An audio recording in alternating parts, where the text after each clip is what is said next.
Boo-hoo-hoo! It's not fair! I want another referendum! Boo-hoo-hoo! Give me what I want now, otherwise I'll be triggered and will scream and stamp my feet. I will! Don't try me! Oh, we should film this.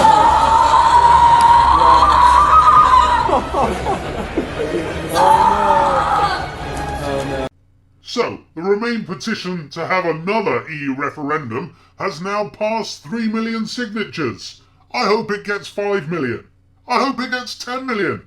Heck, I wouldn't care if it reached 16,141,241 signatures.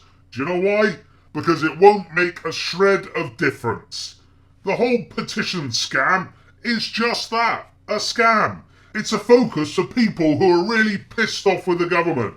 Get 100,000 signatures and Parliament may debate the subject in the Commons. They won't, but they may. The whole petition thing is a steam valve to allow the public to feel like there's hope of our parliamentary MPs actually dealing with an issue when in fact there is no hope at all. They don't, they won't. We can't have another EU referendum. It's ridiculous to even suggest such a thing. We've just spent the last several months hearing nothing else. But should we stay in or should we leave? They say it's the young people who are the most upset about not staying in the dying entity that is run by unelected bureaucrats that you can never hold to account. And bizarrely enough, it's the same entity that's also causing massive youth unemployment across Europe. What a strange world we live in. Only 36% of 18 to 24-year-olds actually voted in the referendum. They say 75% of this 36% wanted to remain. That makes an awful lot of young people who wanted to stay in or couldn't get out of bed in time to actually vote, or who just couldn't give a toss about the referendum in the first place. In terms of Holly, how do you see how things should be? I believe that everyone's basically just voted for immigration because they're not happy with jobs. Mainly the northern side have voted for that, and it's not the case of that. People are voting for the wrong reasons. It's about NHS. I mean, Nigel Farage has said we're going to get £350 million for the NHS. That's not going to happen anymore. He just said on live this morning that that's not going to happen. We're going to have trade. We think about our passports, European. We think about our food, it's European.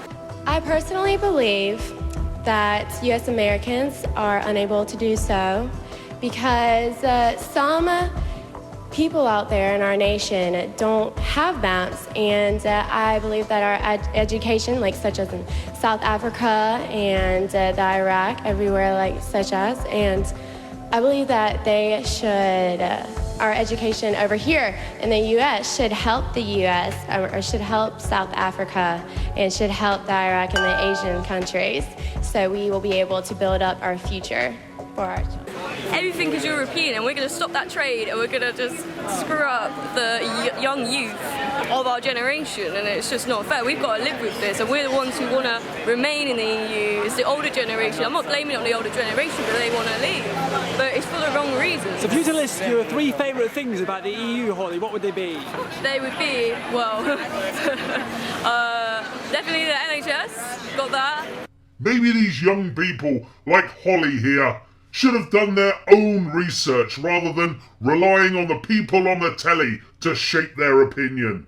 Not sure the NHS can be classed as a favourite thing of the EU, can it? But frankly, there are people who should know better. Damon Albarn on Brexit at Glastonbury. Democracy has failed us. Damon Albarn made his views on Brexit known during his set at Glastonbury. The Blur frontman who took to the stage on Friday to perform with the orchestra of Syrian musicians told the crowd that they had been failed by democracy. Opening the Pyramid stage at 11 a.m, he told the crowd, "I have a very heavy heart today. To my mind, democracy has failed us because we were ill-informed," he said on the stage. "And I just want all of you to know that when we leave here, we can change that decision It is possible, he added. Few things here. Firstly, if you rely on politicians to forge your decision on something so important, then you are a muppet, like Damon Albarn.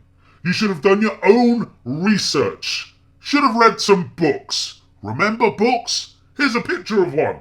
You should have read a couple, detailing both sides, and then you would arrive at your own opinion. Imagine that, actually thinking for yourself. I know it'd be new to an awful lot of people out there, but imagine thinking for yourself rather than relying on the man on the telly to tell you how to think. Secondly, experts are saying that despite the 2.6 million signatures, now over 3 million signatures, on the social justice warriors petition, there will not be another referendum. But hang on, we don't like experts anymore, do we? So where does that leave us? And thirdly, what was the whole voting thingy we did last Thursday if it wasn't a big show of democracy?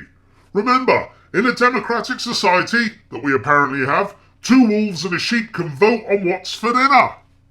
Isn't it ironic that Damon Albarn has a Syrian orchestra accompanying him on stage? I wonder how many Syrian refugees he's allowed to move into his massive house. None. Just like George Clooney, who says we should let millions of refugees in, just so long as they don't shit on his lawn or move in with him at one of his 5 gated, 24-hour security patrolled homes.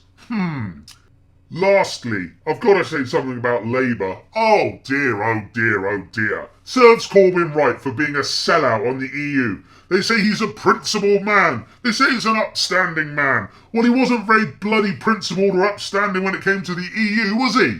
30 years of being a Eurosceptic? But as soon as he gets into power, he bows down to pressure. Corbyn has simply got to go. And so does Osborne. Where is Osborne? He should be known as Where's the Wally now instead of George Osborne. If you see him anywhere, let me know.